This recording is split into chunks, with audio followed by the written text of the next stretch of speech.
أشهد أن لا إله إلا الله وحده لا شريك له وأشهد أن محمدا عبده ورسوله أما بعد فأعوذ بالله من الشيطان الرجيم بسم الله الرحمن الرحيم الحمد لله رب العالمين الرحمن الرحيم مالك يوم الدين إياك نعبد وإياك نستعين اهدنا الصراط المستقيم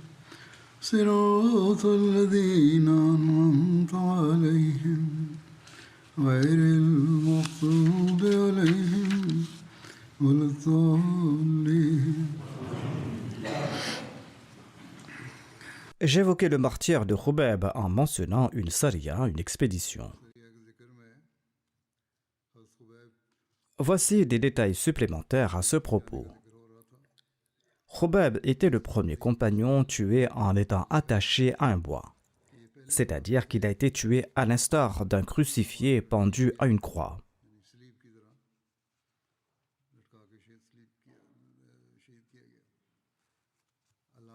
Allama ibn Asir al-Juzri a déclaré que Khubayb était le premier compagnon crucifié pour la cause d'Allah.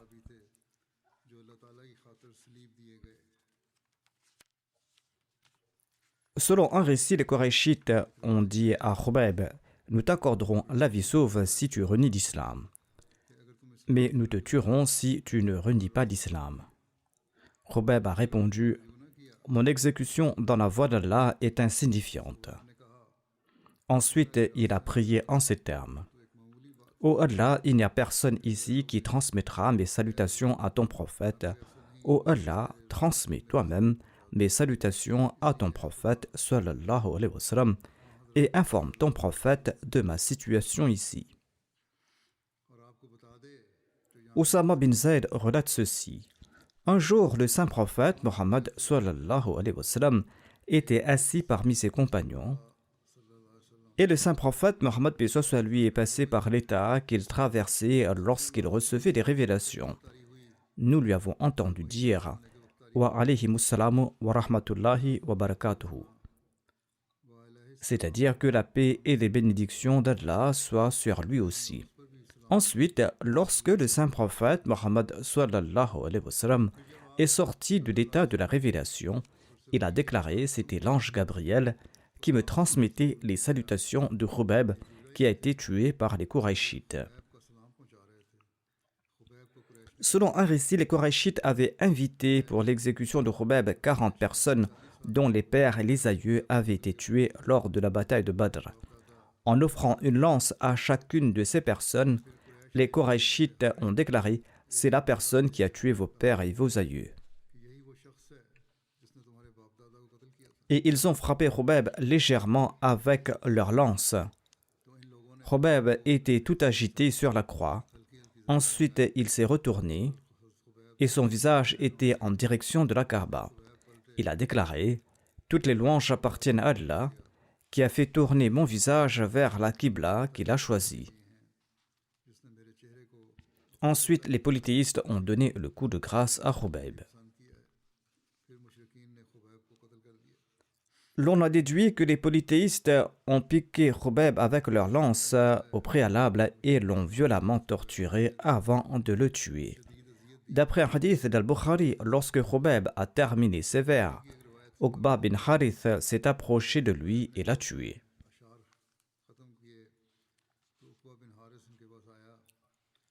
Uqba bin Harith était connu sous la kunya d'Abu Sirwa. Selon certains récits, Abu Sirwa, Uqba bin Harith, était encore jeune à l'époque et on lui a donné une lance. Mais le coup de grâce a été porté par Abu Maysara al-Abdari.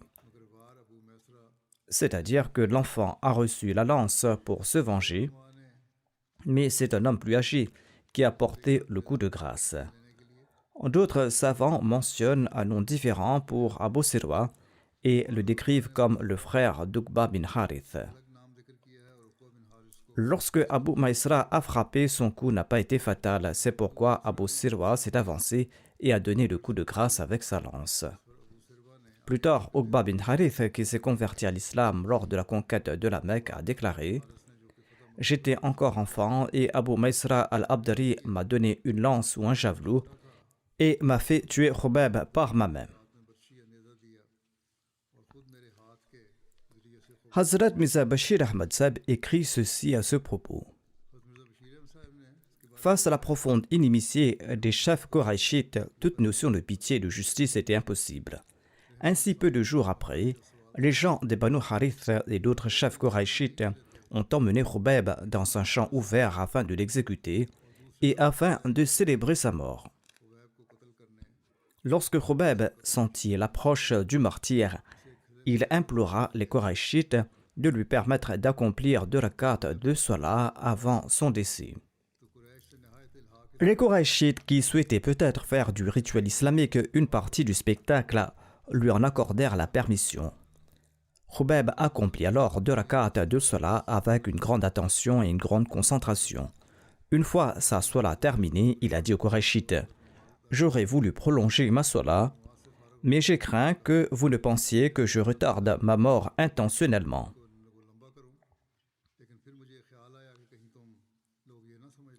Ensuite, Khubayb a récité les couplets suivants et il s'est penché en avant. Il a déclaré « Étant sur le point de mourir en tant que musulman dans la voie de l'islam, je ne me soucie guère sur quel flanc je vais tomber. Tout ceci est uniquement pour la cause d'Allah, et s'il le souhaite, il pourra bénir chaque morceau de mon corps. » Il a déclaré dans ses vers « Étant sur le point de mourir en tant que musulman dans la voie de l'islam, je ne me soucie guère sur quel flanc je vais tomber. Tout ceci est uniquement pour la cause d'Allah, et s'il le souhaite, il peut bénir chaque morceau de mon corps. » Les derniers mots de ces couplets résonnaient peut-être encore sur la langue de Khubayb lorsque Uqba bin Harith s'est avancé et cet amoureux du saint prophète Mohammed p.s.a. lui est tombé dans la poussière. Un autre récit rapporte que les Qurayshites ont suspendu Khubayb à la branche d'un arbre, puis l'ont assassiné en le perçant à plusieurs reprises avec des lances. Hadrat Muslim Maud relate à ce propos. Lorsque le moment de son exécution est arrivé, Khubayb a demandé la permission d'accomplir 2 rakats de prière. Les Qurayshites ont accepté sa requête et Khubayb a imploré une dernière fois son Seigneur devant tout le monde. Une fois sa salat terminée, il a déclaré « J'aurais voulu prolonger ma salat, mais je l'ai terminée rapidement par crainte que vous ne pensiez que j'ai peur de la mort. » Puis il a calmement placé sa tête devant son bourreau et tout en récitant ses vers, il a rendu l'âme. Il a déclaré dans ses vers « Étant sur le point de mourir en tant que musulman dans la voie de l'islam, je ne me soucie guère sur quel flanc je vais tomber. Tout ceci est uniquement pour Allah. S'il le souhaite, il peut bénir chaque morceau de mon corps. » Étant sur le point de mourir en tant que musulman dans la voie de l'islam, je ne me soucie guère sur quel flanc je vais tomber. Tout ceci est uniquement pour Allah et s'il le souhaite, il pourra bénir chaque morceau de mon corps. Khubayb n'avait même pas encore fini de réciter ses vers lorsque la lame du bourreau s'est abattue sur son cou et sa tête est tombée sur le sol. D'après un hadith rapporté par Abu Huraira, Khubayb était le premier à établir la sunna de réciter 2 rakats de prière avant d'être exécuté. Quelle était la supplication de Khubayb concernant ses ennemis et quelle a été leur fin suite à ces prières? L'imam Ibn Hajar al-Asqalani est le commentateur du Sahih al-Bukhari. Dans son commentaire d'un hadith sur la bataille de Raji, il déclare que Khubayb a supplié au moment de son martyre « Allahumma ahsim adada », c'est-à-dire « Oh Allah, compte-les tous et tue-les un par un ». Il demandait à Dieu de compter ses ennemis afin de pouvoir se venger d'eux. Un autre récit présente ces paroles supplémentaires. Il aurait déclaré « et tue-les un par un et ne laisse aucun d'entre eux vivant.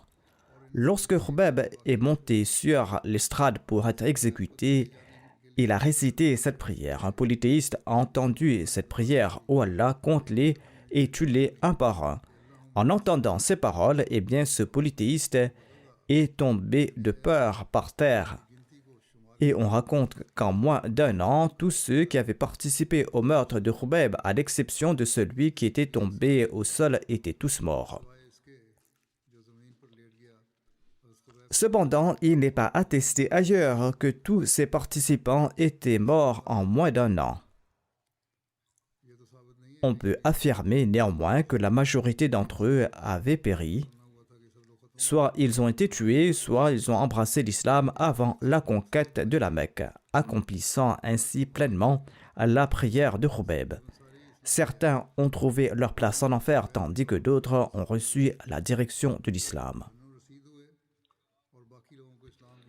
Un biographe écrit à ce sujet que les polythéistes ont tremblé en entendant ces paroles de la bouche de Khubayb.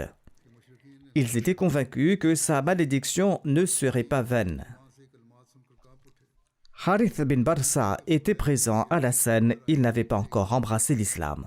Et il a déclaré qu'en entendant la prière de Khubayb et ses malédictions, il était certain que cette malédiction ne laissera aucun d'entre eux vivant. C'est pourquoi certains des mécréants des polythéistes présents en entendant cette malédiction se sont enfuis en se bouchant les oreilles, tandis que d'autres se sont cachés derrière des gens ou derrière des arbres selon leur coutume pour échapper à ces effets, à l'effet de cette malédiction. D'autres se sont allongés par terre. Ils pensaient ainsi se protéger de cette malédiction. En effet, une tradition populaire chez eux affirmait que si une malédiction était prononcée contre une personne et qu'elle s'allongeait sur le côté, eh bien l'effet de cette malédiction était annulé. Muawiyah bin Abu Sufyan, racontant un événement survenu avant sa conversion en islam et celle de son père, a déclaré que, comme les autres, j'ai accompagné mon père à cet endroit et j'ai vu que mon père était terrifié par la malédiction de Khubayb. Il m'a traîné violemment sur le sol pour me faire allonger. Je suis tombé sur le dos et la chute m'a causé une blessure si grave que j'en ai ressenti la douleur pendant longtemps. Huwaytib bin Abdul Uzza a embrassé l'islam durant l'année de la conquête de la Mecque. Il rapporte: en entendant la malédiction de Khubayb, j'ai immédiatement mis mes doigts dans mes oreilles et je me suis enfui. J'avais peur que le son de sa malédiction ne me poursuive. Hakim bin Hizam a déclaré: j'ai pris peur de la malédiction de Khubayb et je me suis caché derrière des arbres. Jubayr bin Mut'im, quant à lui, déclare: ce jour-là, je n'ai pas eu le courage d'affronter la malédiction de Khubayb. J'ai eu peur et je me suis caché derrière les gens. Nawfal bin Muawiyah a embrassé l'islam lors de la conquête de la Mecque. Il rapporte: j'étais présent lors de la malédiction de Khubayb ce jour-là. J'étais convaincu que personne parmi ceux qui étaient présents ne survivrait à sa malédiction. J'étais debout et j'ai pris peur de sa malédiction et je me suis penché vers le sol. La malédiction de Khubayb s'est fait parler d'elle parmi les Qurayshites pendant un mois ou plus.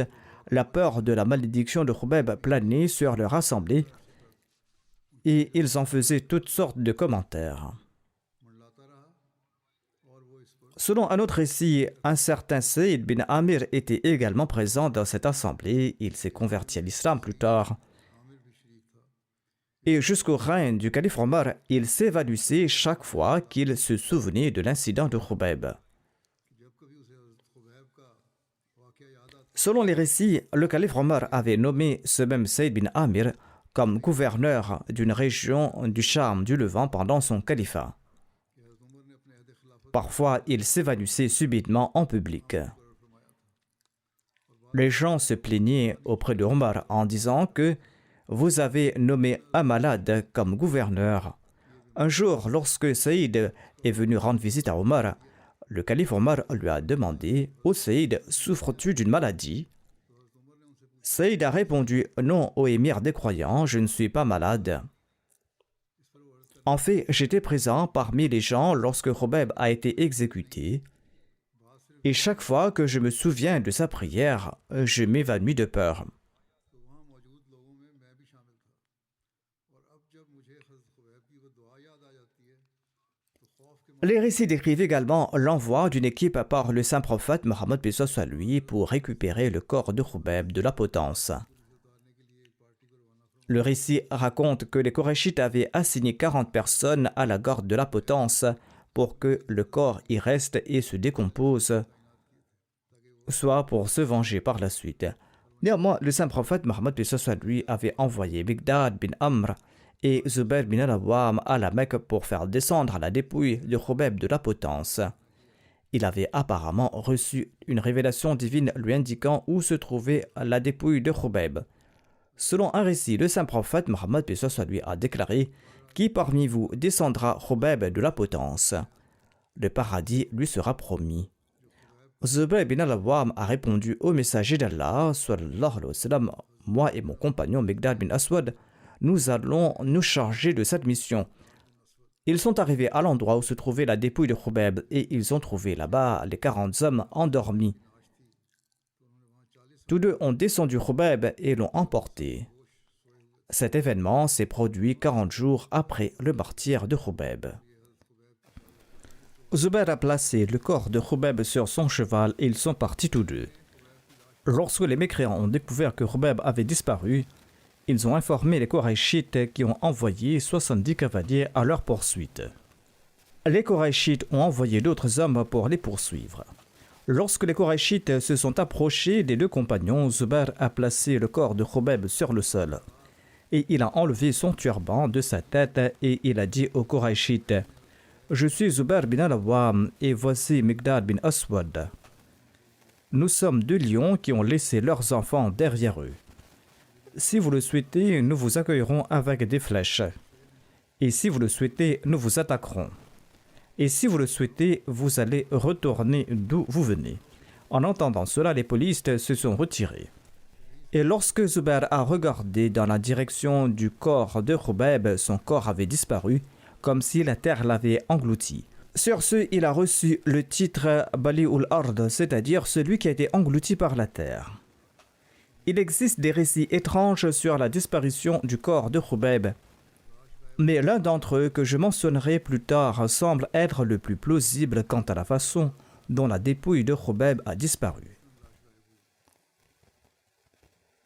Quoi qu'il en soit, selon les récits, des anges se sont vantés de Zubair et de Miqdad. Lorsque Zubair et Miqdad sont retournés à Médine auprès du saint prophète Mohammed sallallahu alayhi wa sallam, l'ange Gabriel était présent auprès de l'envoyé d'Allah sallallahu alayhi wa sallam. L'ange Gabriel a dit « Ô Mohammed sallallahu alayhi wa sallam, les anges se vantent de ces deux hommes parmi tes compagnons. » Les biographies mentionnent également l'envoi d'une autre équipe pour récupérer le corps de Khubeb. Selon un récit, le saint prophète Mohammed sallallahu alayhi wa sallam avait envoyé Amr bin Umayya tout seul en tant qu'espion chez les Korachites. Il a relaté « Je me suis approché tout près de la croix de Khubeb. J'avais peur des espions. Je suis monté sur la croix et j'ai détaché le corps de Khubeb. Il est tombé au sol. Je me suis écarté un moment et j'ai entendu un bruit derrière moi.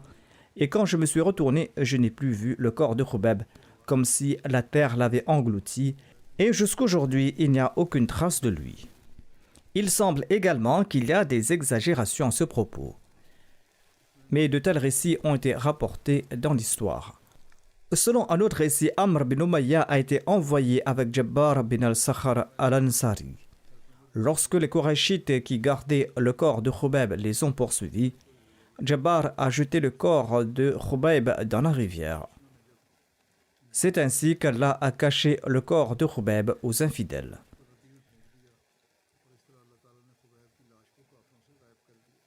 Comme je l'ai dit, il existe différents récits à ce sujet. Et la plus plausible est celle selon laquelle, lorsque les poursuivants se sont approchés, Jabbar a jeté le corps de Khubeb dans la rivière et le courant l'a emporté. Il est possible que le courant d'une rivière rapide emporte les corps, d'où ces différents récits.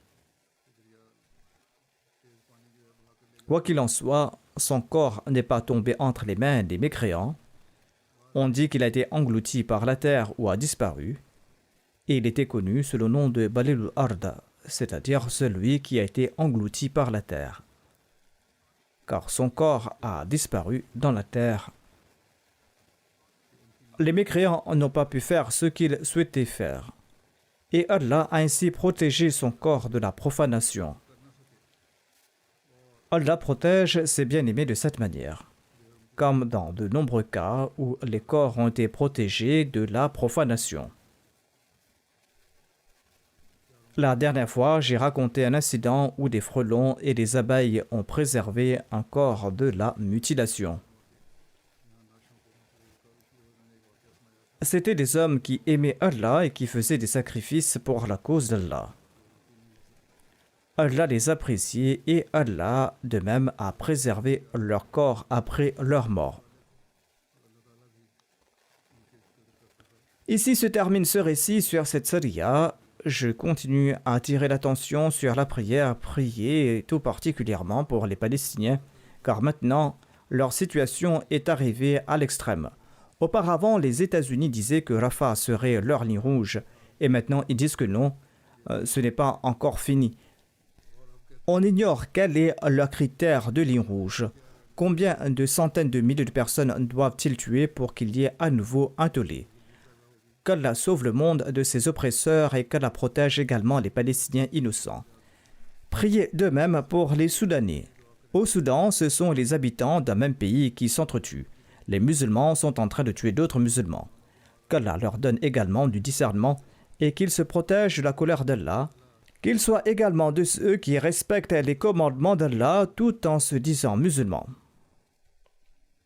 Priez aussi pour les prisonniers Ahmadis du Yémen, qu'Allah crée les moyens pour leur libération. Priez également pour les Ahmadis du Pakistan. Là-bas aussi, la situation est fluctuante et les mollahs deviennent de plus en plus actifs à l'approche de l'Aïd. Qu'Allah protège chaque Ahmadi de tout mal et qu'Allah crée les moyens pour la libération des prisonniers. Je dirigerai également la prière funéraire de 2 personnes en absence de leur dépouille après la prière de Juma. Le premier défunt est notre missionnaire de la communauté, Chaudhry Munir Ahmad Saheb, qui a servi comme directeur de la MTA International Teleport USA.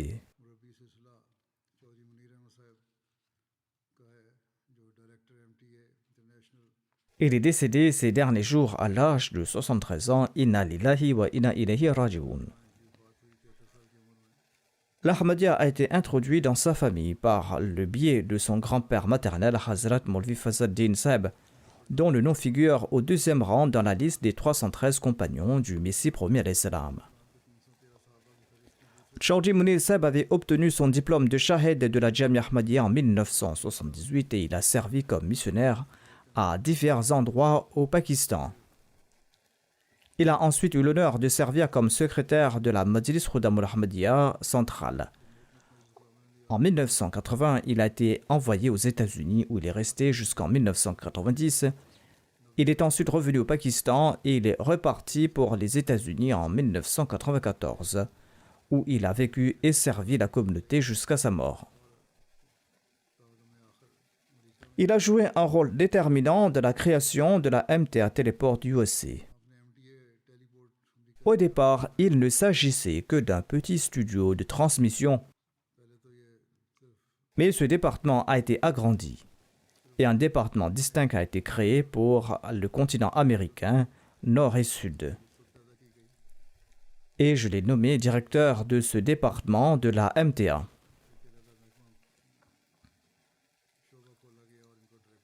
Le défunt travaillait très dur et avec beaucoup de dévouement.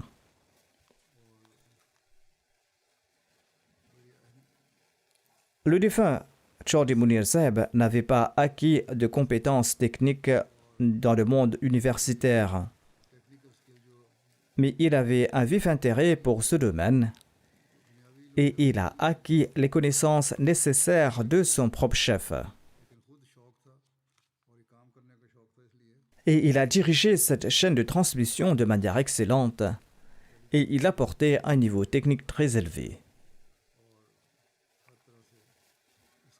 Il laisse derrière lui son épouse, un fils et 2 filles. Ses enfants ont raconté que le défunt était toujours confiant en Dieu et qu'il recommandait de se tourner vers la prière dans des moments difficiles. Il disait toujours « Utilisez tous les moyens disponibles, puis remettez-vous à Dieu ». L'hospitalité était l'une de ses qualités les plus remarquables. Sa maison était toujours ouverte aux invités. Il inculquait toujours à ses enfants un attachement profond au califat. Ses enfants disent qu'il utilisait ses compétences au profit de la MTA même lorsqu'il était à l'hôpital et lorsqu'il était malade. Il était malade pendant de longues périodes à différents moments. Même lorsqu'il était hospitalisé, il continuait à travailler pour la MTA. En bref, il était un modèle exemplaire d'un Waqf Zindagi. Mirza Marfour Ahmad Sab, l'émir de la Jamaat des États-Unis, écrit « L'une des grandes qualités du défunt était qu'il ne travaillait pas uniquement dur et avec attention pour améliorer son département, mais il n'hésitait jamais à donner son temps et ses connaissances pour d'autres tâches au sein de la communauté. » L'émir de la Jamaat des États-Unis ajoute « Il m'a aidé avec beaucoup de plaisir et d'attention dans certains travaux communautaires. S'il apprenait quelque chose qui était dans l'intérêt de la communauté, il contactait l'administration de la Jamaat et attirait son attention sur la question. » Ses paroles et ses actes démontraient clairement son plein soutien au système de la communauté et sa compréhension de son importance. Il était un partisan dévoué et obéissant du califat. Il était toujours prêt à comprendre et à suivre les instructions du calife de l'époque. L'amir des États-Unis ajoute « J'ai toujours trouvé s'efforçant d'accomplir les souhaits et les attentes du calife de l'époque avec le plus grand zèle. » L'émir de la Jamaat du Burkina Faso, qui est également son parent, écrit qu'il y a eu un incident célèbre de son enfance. Il déclare que lorsque le défunt n'avait que quelques mois, il est tombé gravement malade et il présentait les derniers symptômes. Maulana Ghulam Rasoul Saheb Rajiki résidait dans sa région à cette époque. La mère de la défunte était paniquée en raison de la maladie et l'a emmené chez Maulana Saheb et a placé l'enfant dans ses bras en disant « Maulana Saheb, il va mourir ». Et elle n'a cessé de pleurer. Maulana Saheb a pris l'enfant et a dit « Il ira bien dédier cet enfant au service de la communauté ». C'est ainsi qu'il a été dédié dès son enfance. Sa mère a fait le vœu à ce moment-là de le vouer à la communauté. L'émir de la Jamaat du Burkina Faso relate que Mounir Saheb m'avait conseillé de réciter la sourate al-Fatiha pendant l'assemblée car je n'étais pas bon en études et je le faisais régulièrement. Shamsad Nasir Saheb, missionnaire, a aussi présenté ses sentiments. Et presque tout le monde a écrit sur ses qualités, notamment son obéissance et son respect indéfectible des ordres du calife. Bien qu'il était souvent malade, il n'a jamais dit à personne qu'il était malade et il n'a jamais laissé personne savoir qu'il souffrait. Il se contentait de son travail et il travaillait avec beaucoup de diligence et de dévouement. Il avait une grande connaissance sur tous les sujets, il étudiait tout en profondeur et guidait également les autres missionnaires. Il était également un excellent administrateur et traitait ses collègues avec beaucoup de gentillesse. Il était également hospitalier. Les autres aussi l'ont ressenti et pas uniquement ses enfants. Il saluait tout le monde avec un sourire, il avait un caractère très calme et il était courageux. Dieu lui avait accordé des capacités extraordinaires. Il était missionnaire. Mais lorsqu'il a été nommé à la station terrestre par le 4e calife, il a étudié tout en profondeur et il a mené ce projet avec un grand succès.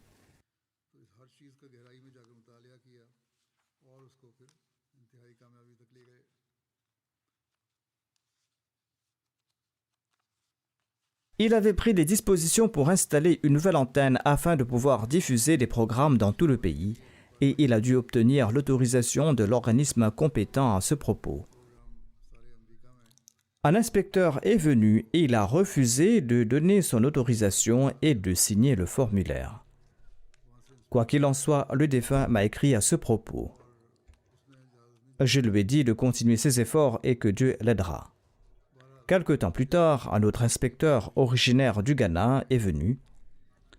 Lorsqu'il a entendu le nom de la communauté Ahmadiyya, il a dit qu'il avait également fréquenté l'école Ahmadiyya et il a signé le formulaire. Ceci a permis d'obtenir l'autorisation. C'était aussi une preuve spéciale de l'aide de Dieu. Grâce à ses efforts et à ses prières, Dieu a également facilité ce travail.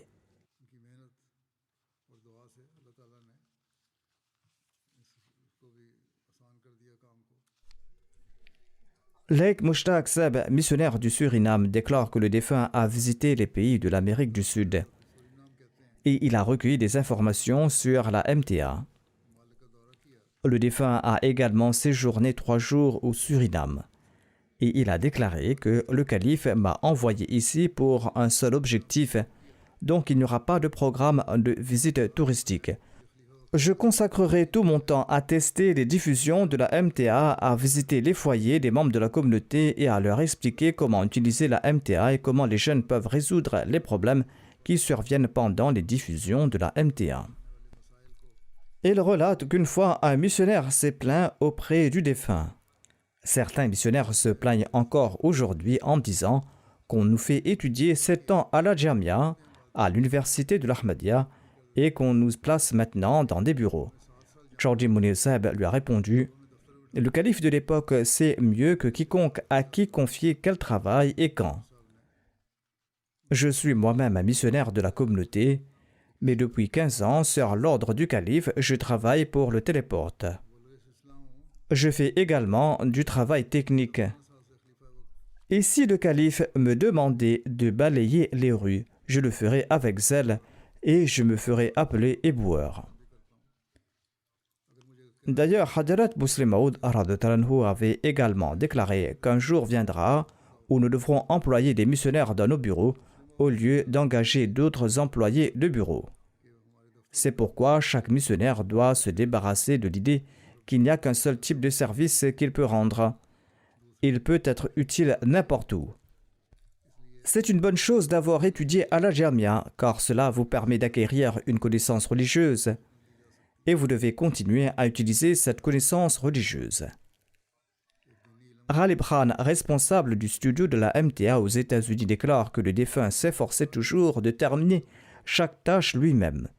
Il tenait des registres, il surveillait les horaires du personnel, il s'occupait du site, il s'occupait du nettoyage du bâtiment et il était constamment à la recherche de moyens pour améliorer le système. Il était également doux avec ses collègues et il était un excellent administrateur. Mais il était également doté d'une forte détermination et d'un très grand courage. Mirza Mohammad Afzal Saheb écrit qu'il connaissait le défunt depuis 66 ans. Ils étaient venus ensemble aux États-Unis. Le défunt était dévoué au califat. Le défunt a également été emprisonné en 1974. Il était plein de sincérité et de loyauté, et il servait avec beaucoup de passion, et il était très méthodique. Il ne refusait jamais aucune tâche, et il n'a cessé d'être un soutien puissant au califat. Zafar Sarwar Saheb déclare que lorsque la diffusion de la MTA a débuté du téléport des États-Unis, le défunt a demandé au feu 4e calife de lui fournir un ingénieur pour le travail technique. Feu le 4e calife lui a dit d'essayer de devenir lui-même un ingénieur. Il a donc appris ce travail lui-même et il est devenu compétent dans ce domaine. Et il a accompli toutes ses tâches avec beaucoup de confiance et d'efficacité.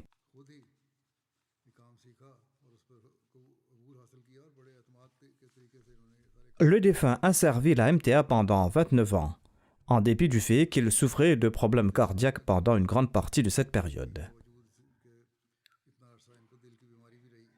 C'est grâce à lui que les émissions de la MTA peuvent être facilement visionnées aux États-Unis, sur le continent nord et sud. Le docteur Hamidur Rahman Saheb de Los Angeles des États-Unis écrit que le défunt a été posté à Los Angeles en 1993. Avec l'aide de Chaudhry Saheb, nous avons acheté un terrain à Chino et nous avons tenté de construire une mosquée sur ce terrain. Le défunt était très courageux et téméraire. Il avait une grande confiance en Dieu. Il s'est rendu au bureau du maire de Chino pour présenter la communauté. Et après s'être présenté, il a mentionné la construction de la mosquée à Chino. Le maire a immédiatement déclaré avec colère qu'il n'y aura jamais de mosquée, en ajoutant « sur mon cadavre ». En entendant cela, Chaudhry Saheb s'est levé avec une passion extraordinaire. Il a déclaré « Monsieur le maire, cette mosquée est une maison vouée au culte d'Allah et elle sera certainement construite. » Et alhamdulillah, une mosquée a été construite dans cette même ville et le même maire est venu à la mosquée pour présenter ses excuses et il a visité la mosquée à plusieurs reprises. Le défunt était en effet très courageux.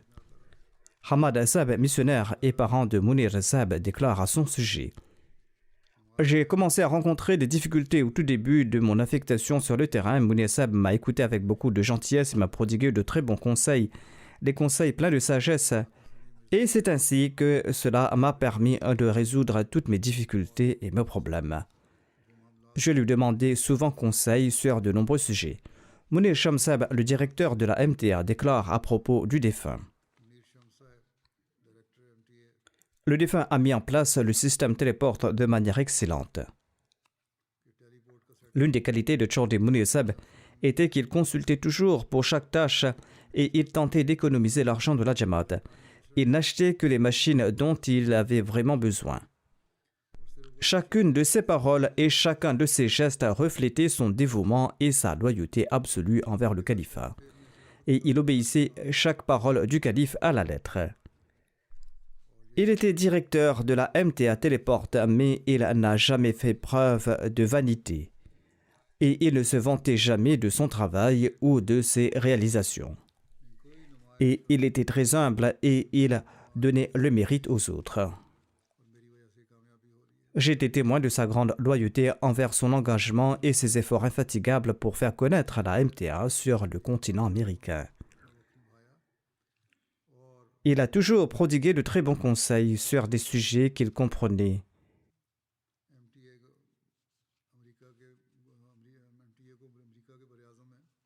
Et il m'écrivait aussi régulièrement. Il n'avait aucun intérêt à se mettre de l'avant. Il n'avait qu'un seul désir: accomplir au mieux la tâche que lui avait confiée le calife. Que Dieu le Tout-Puissant lui accorde son pardon et sa miséricorde et qu'Allah élève son rang.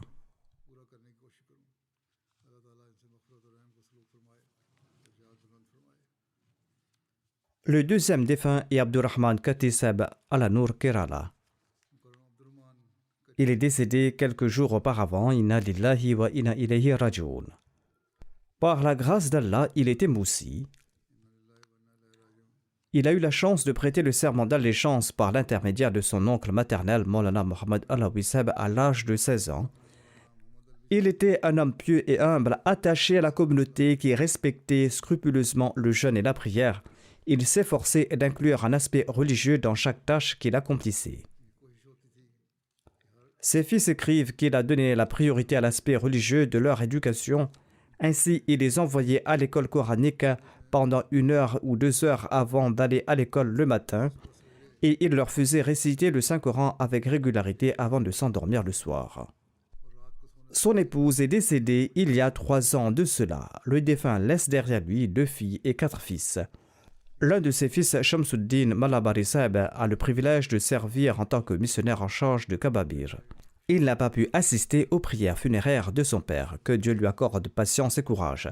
Qu'Allah élève le rang du défunt et qu'Allah lui accorde son pardon.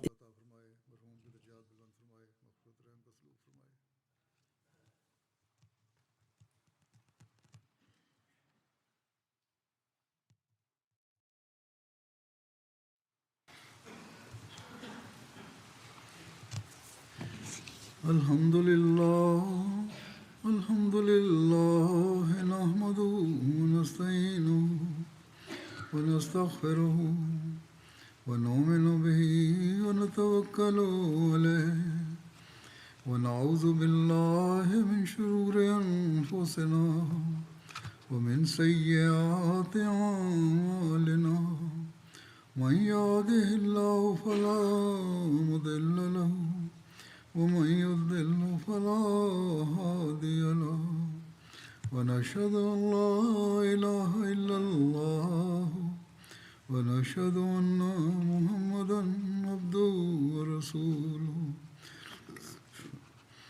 عباد الله رحمكم الله إن الله يأمر بالعدل والإحسان وإيتاء ذي القربى وينهى عن الفحشاء والمنكر والبغي يعظكم لعلكم تذكرون.